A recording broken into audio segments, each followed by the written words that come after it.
तो हम लोग पिछले क्लास में ग्लाइकॉल को कवर करना शुरू किए थे और उसमें हम लोग उसके सबसे पहले उसका आईयूपीएसी नेम यानी उसके बाद उसके प्रिपरेशन मेथड को हम लोग कवर कर रहे थे। प्रिपरेशन मेथड में लगभग हम लोग कवर कर चुके, तो उसमें लास्ट मेथड जो था वो छूट गया था, तो उसका हमने स्टेटमेंट आपको उसमें लिखवा दिए थे कि मान लीजिए कि हमारे पास दिए गए कोई भी मिक्सचर हो, अगर मान लीजिए कि इथाइलिन हो और इथाइलिन का अगर एयर के साथ अगर हम पास करा दें, ध्यान रखेंगे वो भी कब, सिल्वर के प्रेजेंस में 300 से लेकर 500 डिग्री सेल्सियस पर। तो स्टेटमेंट को हम पिछले लेक्चर में लिखवा चुके हैं, उसको हम सीधा यहां पे कवर कराते हैं कि जब CH2 डबल बॉन्ड CH2 को कहा कि ऑक्सीजन के प्रेजेंस में, अगर ध्यान रखेंगे ऑक्सीजन के प्रेजेंस में जब सिल्वर के 300 से लेकर 500 डिग्री सेल्सियस पर जब हीट पास कराएंगे, तो यहां पे जो ऑक्सीजन लेते हैं वो 1/2 ऑक्सीजन, मतलब एक ऑक्सीजन को लेते हैं। चार्ज कितना होता है इसके ऊपर? 2। जब ये CH2 है, अगर ये अपना जो बॉन्ड की क्लीवेज होगा तो इसके ऊपर अपने चार्ज आएंगे, ये क्या करेगा, इसके साथ अटैच्ड होगा। मतलब कि ये कहानी कुछ बना CH2 और ये बना आपका इथाइलिन ऑक्साइड। ठीक है, अब जो ये CH2 इथाइलिन ऑक्साइड का फॉर्मेशन होता है। अब इस इथाइलिन ऑक्साइड को जब H+ और OH- आयन के साथ में तोड़ते हैं, ठीक है, यहां पर रिएक्शन कराते हैं H2SO4 से 60 डिग्री सेल्सियस पर। ठीक, तो यहां से जब भी आप किसी एक को तोड़ोगे, मान लो इसको तोड़ोगे तो यहां से टूटेगा ये माइनस में, यहां से टूटेगा ये प्लस में, ये माइनस आकर यहां अटैक करेगा, ये माइनस यहां अटैक करेगा, तो क्या होगा, ये यहां से ये बना CH2OH और ये आपका आ गया CH2OH, ये आपका हो गया ग्लाइकॉल। तो इस तरह से हम आसानी से ग्लाइकॉल को बना सकते हैं। ठीक है, चलो इसको बना लो। अब लिखिए property of glycol. Property of glycol, सबसे पहले लिखिए फिजिकल प्रॉपर्टी। फिजिकल प्रॉपर्टी में लिखिए glycol is colourless, viscous, sweet, hydroscopic liquid, having boiling point 179 degree Celsius. It is soluble in water. It is soluble in water and alcohol. It is soluble in water and alcohol, but insoluble in ether. It is toxic like methanol. It is toxic like methanol. अब लिखिए chemical property. Chemical property में लिखिए glycol contain 2 primary alcoholic groups. 2 primary alcoholic groups. It gives the reaction of primary alcohols. In most of the reaction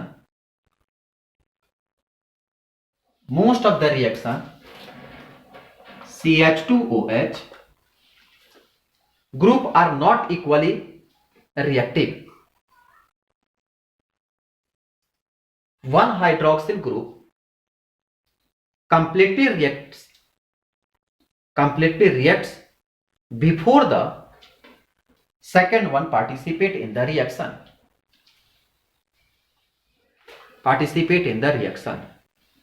कहने का क्या मतलब है कि किसी भी रिएक्शन में ध्यान रखेंगे, क्योंकि इसमें 2 OH ग्रुप होता है, तो कभी ऐसा नहीं होगा, बहुत रियर केस में ऐसा होता है कि दोनों OH पार्टिसिपेट कर ले।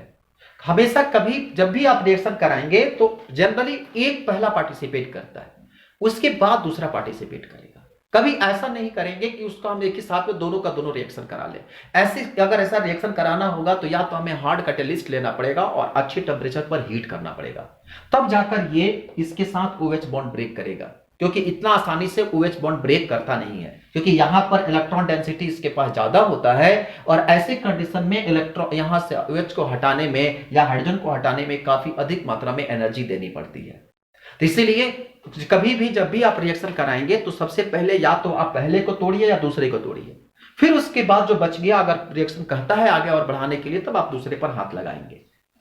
ठीक है, अगर आपको एक साथ दोनों को तोड़ना है तो ऐसे कंडीशन में आपको काफी अधिक मात्रा में हीट देना पड़ेगा, तब जाकर वो ब्रेक होगा। क्लियर हो गई? अब एक एक करके लिखिए। रिएक्शन विथ सोडियम,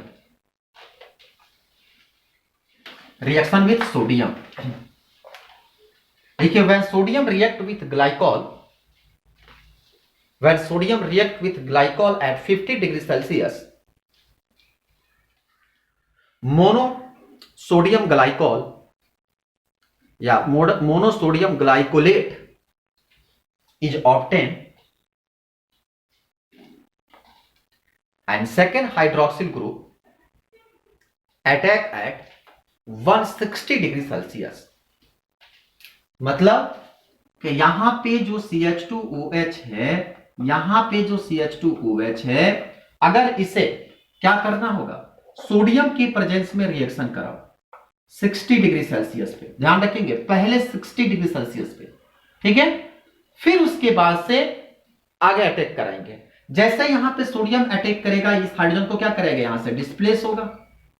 ठीक है, अगर मान लो ये सोडियम है तो आप कहोगे ना H+ आयन कहां गया, तो आप चाहोगे तो ये सोडियम कहां से आता है, NaOH से आता है, तो Na+OH-, ये H+ से मिलकर यहां H2O बना सकता है।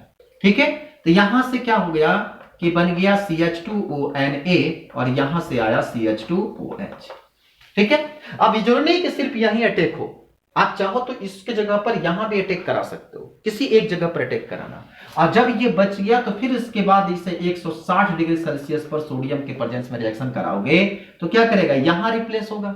ये भी फिर इसी तरह से आया है तो क्या बनेगा, ये CH2ONa और ये CH2ONa।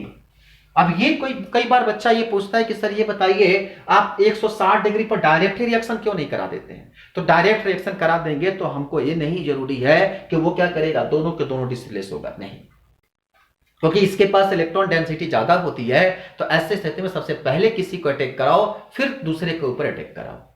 तो ये है आपका पहला रिएक्शन, रिएक्शन विथ सोडियम। चलिए हो गया, उतार लो। दूसरा लिखिए, रिएक्शन विथ हाइड्रोजन क्लोराइड।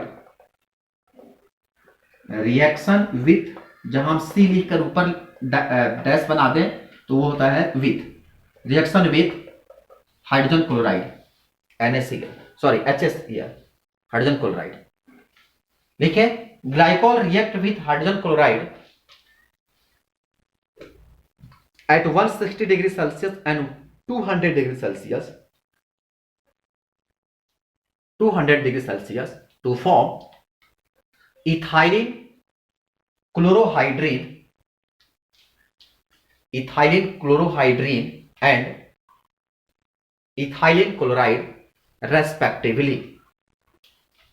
कहा कि अगर मान लीजिए कि यहां पर है ये CH2OH और ये आपका CH2OH, फिर वही कहानी HCl के साथ रिएक्शन कराओ। जैसे ही आप HCl के साथ यहां रिएक्शन करोगे तो क्या टूटेगा, ये प्लस और एक या माइनस, यहां से प्लस और ये माइनस। रिएक्शन को कितने डिग्री पर, 160 डिग्री सेल्सियस पर कराते हैं। ठीक है, तो यहां से ये क्या करेगा, H इस पर अटैक करेगा, ये यहां अटैक करेगा, तो निकलेगा यहां से H2O, तो क्या बनेगा CH2Cl और यहां से CH2OH।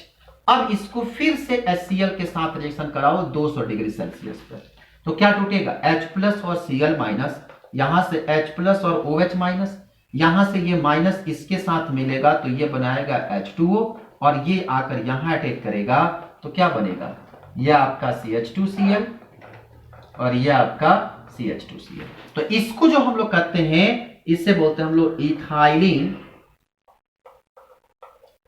क्लोरोहाइड्रीन। ठीक है, और ये है आपका इथाइलिन क्लोराइड। ठीक है, बना।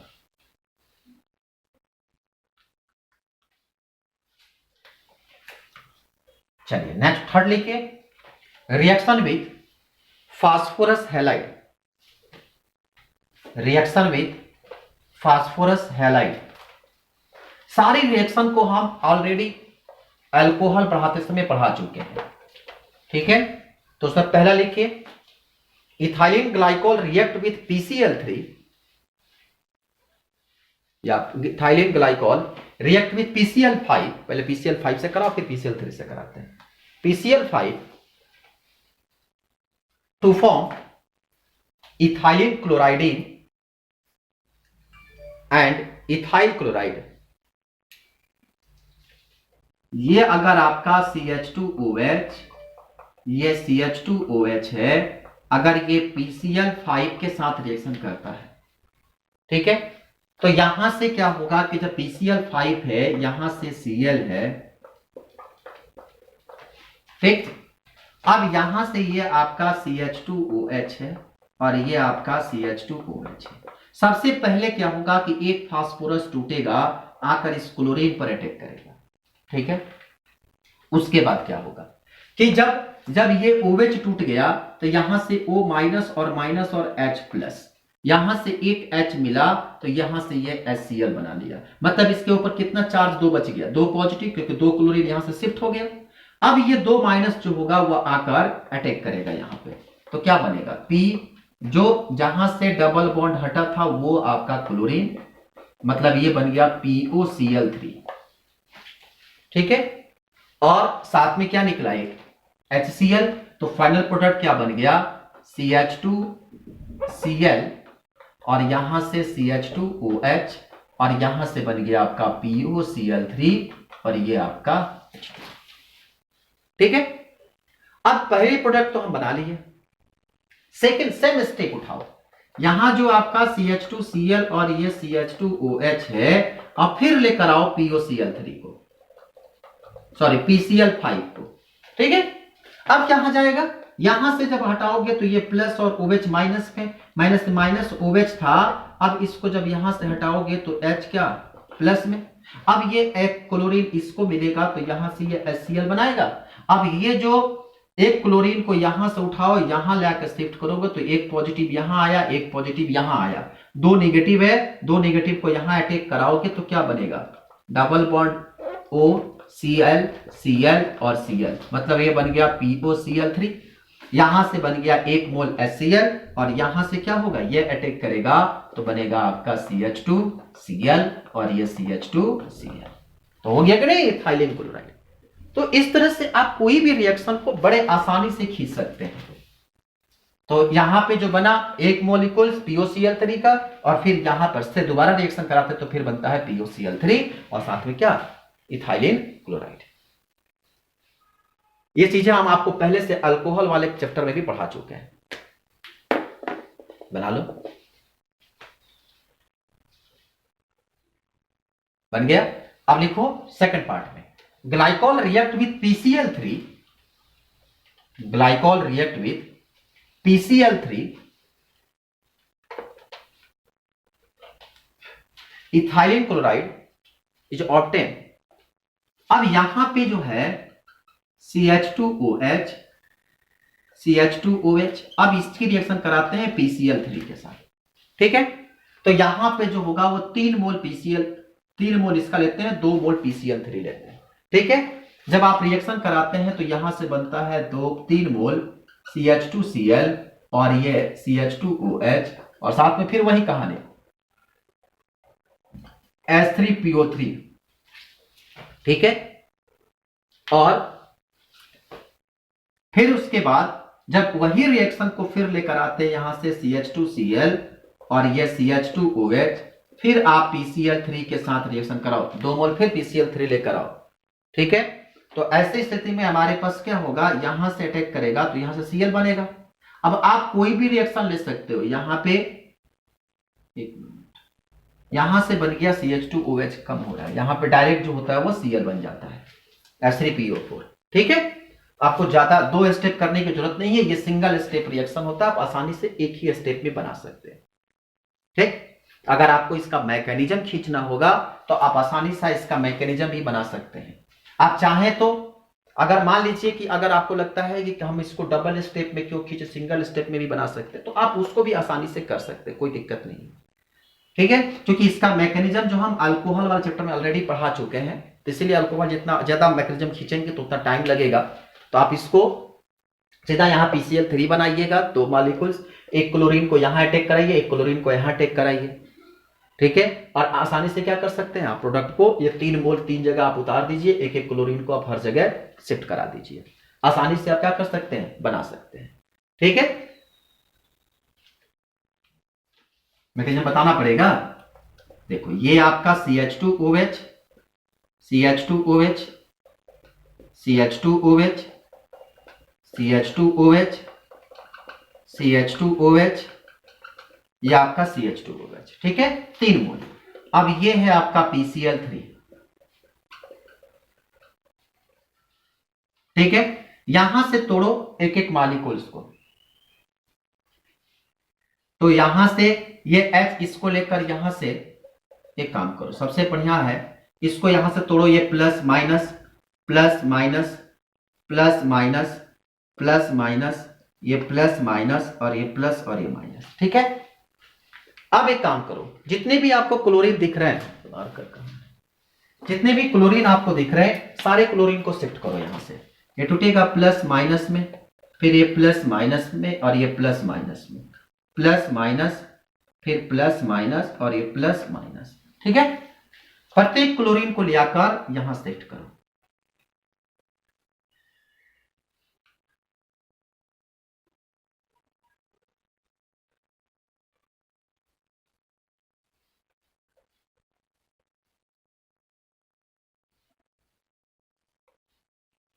देखो 1 2 3 4 5 कितने क्लोरीन हाइड्रोक्साइड है, 1 2 3 4 5 6 हाइड्रोक्साइड है, 1 2 3 4 5 6 क्लोरीन है।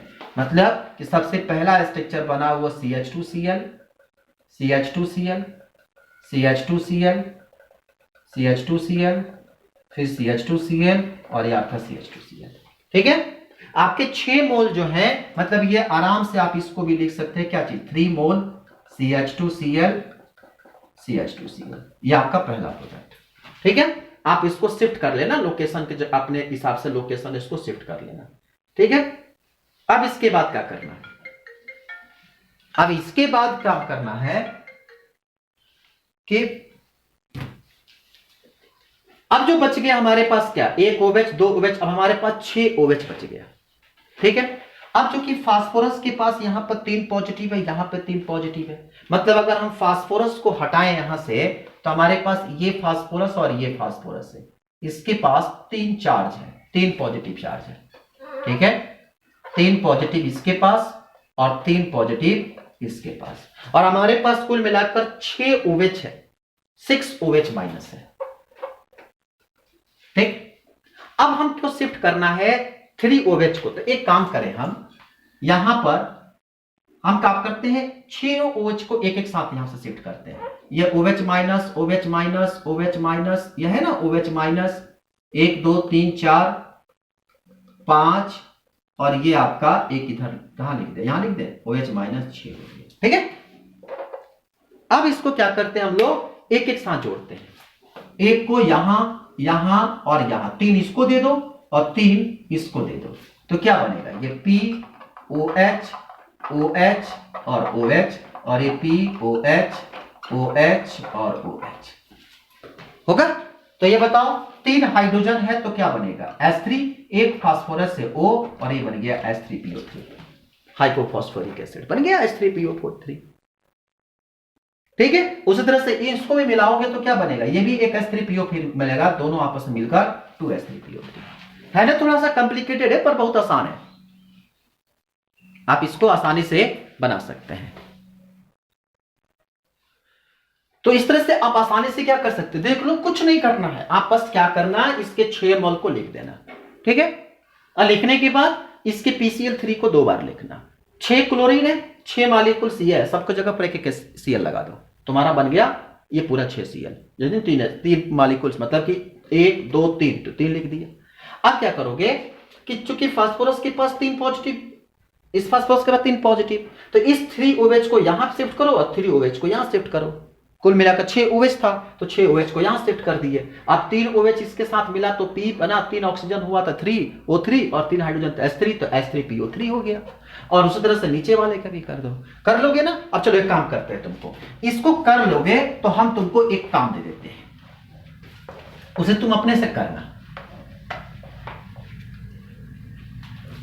इसे क्या करना कि यहां पे 3 मोल CH2Br, अब लो यहां पर हम Br दे देते हैं, और CH2Br, ठीक है। और इसका रिएक्शन कराना PCl3 के साथ 2 मोल, और यहां से बनाना A और इसे बनाना B। कर लेंगे आप?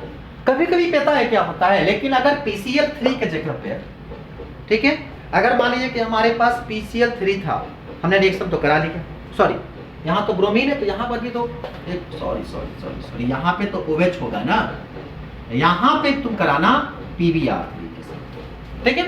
लेकिन आपको बताएं आयोडीन जो होता है वो हाईली रिएक्टिव होता है।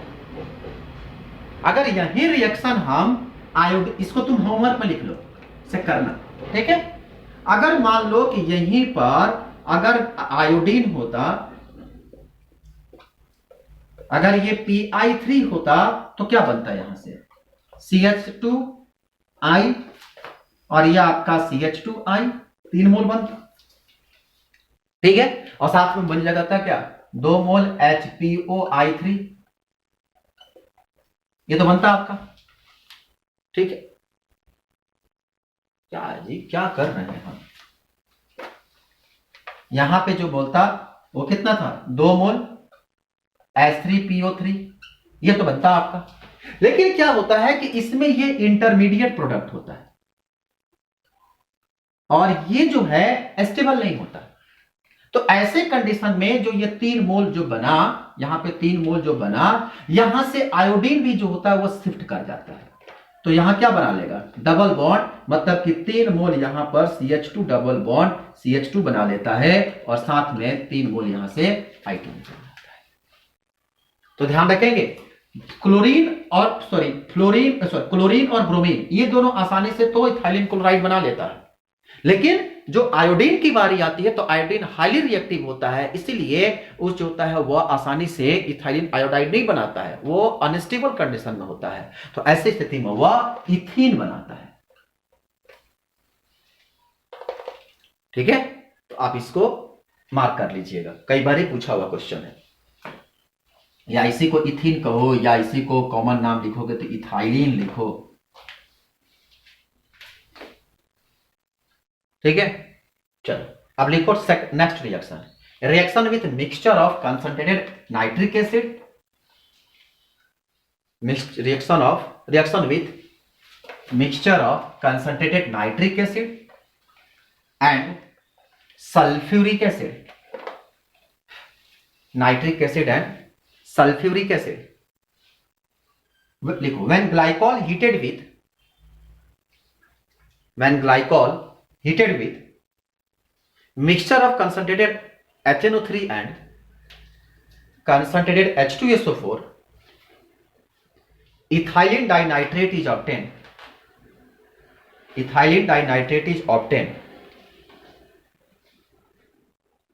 which is an explosive compound. Which is an explosive compound. ये जो होता है काफी हाईली एक्सप्लोसिव कंपाउंड होता है। जैसे में अगर आप प्रोडक्ट बनाओ, ये आपका CH2OH 2 मोल HNO3 के साथ मिलाओ कंसंट्रेटेड H2SO4 के साथ, क्या होगा, यहां से टूटेगा ये H, ये NO3, ये हो गया HNO3। गलत है, सही है, गलत है। HNO3 का स्ट्रक्चर ऐसा नहीं होता, यह नाइट्रोजन ऑक्सीजन, यह हाइड्रोजन ऑक्सीजन और एक कोऑर्डिनेट बॉन्ड के साथ, ठीक है। तो आप इसको आप कोऑर्डिनेट के साथ जोड़ सकते हो, 2 1 3, ठीक है। तो ऐसी स्थिति में जब आप HNO3 को तोड़ोगे तो आप इसको HNO3 कैसे लिख सकते हो ना, NO2 और OH। हमको क्या जरूरत है इनऑर्गेनिक रिसर्च करने का, ये आपका हो गया NO2 और ये आपका हो गया OH, ठीक है। कोई दिक्कत यहां तक? तो यहां पे अब 1 मोल और ले लो NO2 और ये क्या OH, अब यहां से क्या करो कि मालिक्यूल्स को डिसोसिएट करो। यहां से टूटेगा ये माइनस में, और ये टूटेगा प्लस में, ये टूटेगा माइनस में, ये टूटेगा प्लस में, यहां से टूटेगा माइनस में, माइनस में ये टूटेगा प्लस में, ये प्लस में, ये माइनस इसके साथ, ये माइनस इसके साथ, तो 2 मोल क्या बनेगा H2O।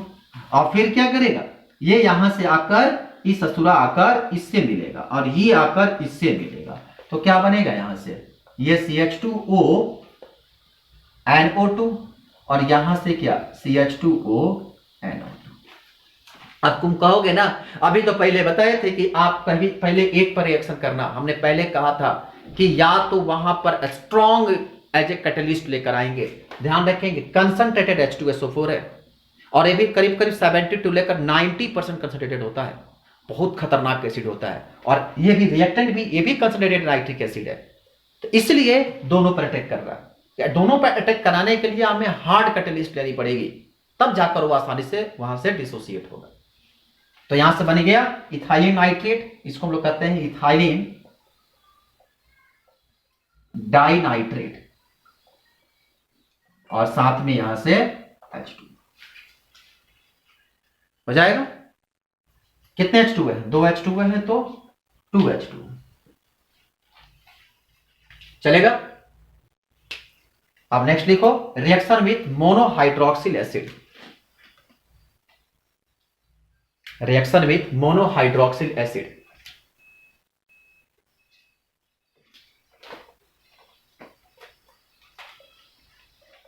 Reaction with monohydroxyl acid, तो मोनोहाइड्रोक्सिल एसिड के साथ जब रिएक्शन करता है, ये देखो ये है आपका CH2OH, और ये है आपका CH2OH, ठीक है। अब मोनोहाइड्रोक्सिल एसिड, ये है आपका HOCH3। मोनोहाइड्रोक्सिल एसिड का फॉर्मूला होता है COOCCH3, ये है आपका मोनोहाइड्रोक्सिल एसिड। इसी को हम लोग कहते हैं CH3COOH, इसको हम लोग आगे चलकर एसिटिक एसिड के नाम से जानते हैं, ठीक है। तो क्या होगा, यहां से H और यहां से OH मिलकर H2O बना लेगा, तो क्या हो जाएगा यहां से CH2OCH3, सॉरी CCH3, और यहां से आपका CH2OH। इसको हम लोग कहते हैं ग्लाइकॉल, इसको हम लोग कहते हैं ग्लाइकॉल, ग्लाइकॉल मोनो एसीटेट। अब फिर रिएक्शन कराओ सेम मॉलिक्यूल्स के साथ। अब क्या करेगा, यहां का OH जो होगा इस H के साथ रिएक्शन करेगा, तो फिर यहां से क्या बनाएगा H2O, तो ये बनेगा CH2O OCCH3, और यहां से CH2O OCCH बनेगा। तो इसे हम लोग कहते हैं इथाइलिन डाई एसीटेट, या glycol, glycol diacetate. Tough लग रहा है ना आसान, बनाओ इसको।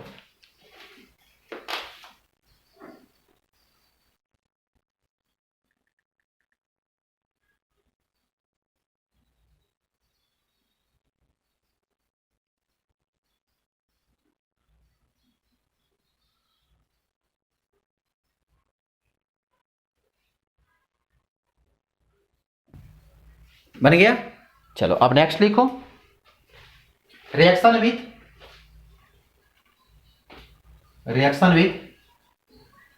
एसिड क्लोराइड एंड एनहाइड्राइड,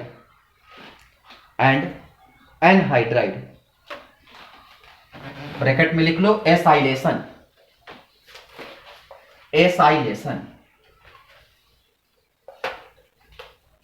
देखो glycol react with acetyl chloride and acetic anhydride to form mono and diester। अब देखो ये है आपका CH2OH, ये आपका CH2OH, ठीक है।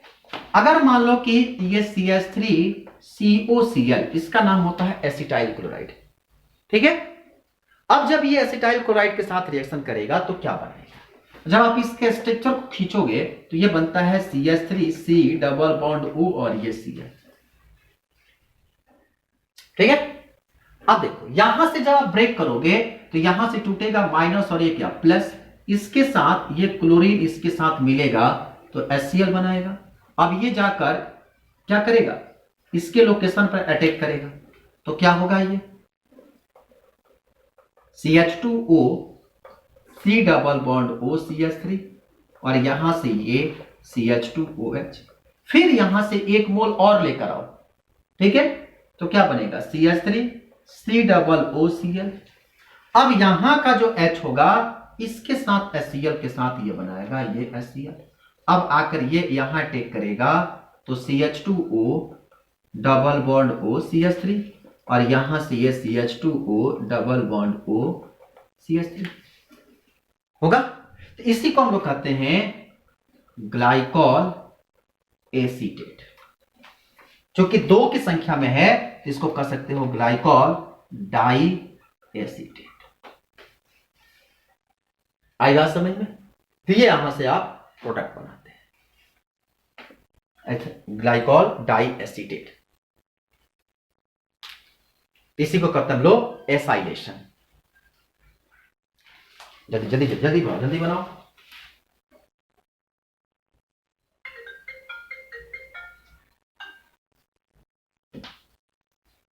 हो गया। अब इसके बाद जो हमारे पास रिएक्शन है, देखो रिएक्शन विथ डाइहाइड्रोक्सिल एसिड,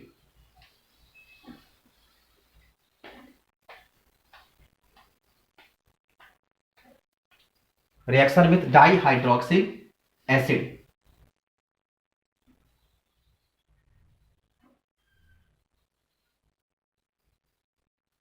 तो ये जो रिएक्शन होता है ना, ये इससे आप कई मोल आप कार्बोक्सिलिक एसिड का आप लेकर, ये जो रिएक्शन है इसमें कई सारे मोल आप आसानी से इसमें पार्टिसिपेट करा सकते हैं। जैसे में अगर मान लीजिए ये है आपका CH2OH और ये आपका CH2OH, ठीक है।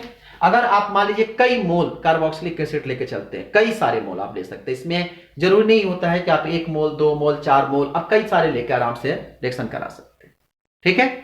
तो आप जैसे ही आप यहां पर डाई कार्बोक्सिलिक एसिड लेके चलते हैं तो डाई कार्बोक्सिलिक एसिड का फॉर्मूला होता है आपका, एक तरफ कार्बोक्सिलिक एसिड हो दूसरे तरफ भी कार्बोक्सिलिक एसिड हो, ठीक है। जैसे मान लीजिए कि यहां पर आपका COOH या आपका CH2, मान लो ये N मोल है, कई सारे आप बढ़ा सकते हो, कितना भी आगे आप बढ़ा सकते हो, अब चाहो तो लो हम आगे बढ़ा देते हैं, यह आपका CH2 COOH, ठीक है। तो क्या करेगा, यहां से सबसे पहले 1 मोल यहां से रिप्लेस होगा तो यहां से क्या बनेगा, ये H2O बनेगा। तो फर्स्ट स्टेप में बनेगा ये आपका CH2O C double bond O CH2 C double OH और यहां से आपका आ गया CH2OH होगा। अब आप क्या करो, 1 मोल और ले लो तो OH C double CH2 C double OH, ये भी क्या करेगा, इसके साथ मिलकर H2O बना लेगा। तो ये एक बड़ी चैन बना लेता है।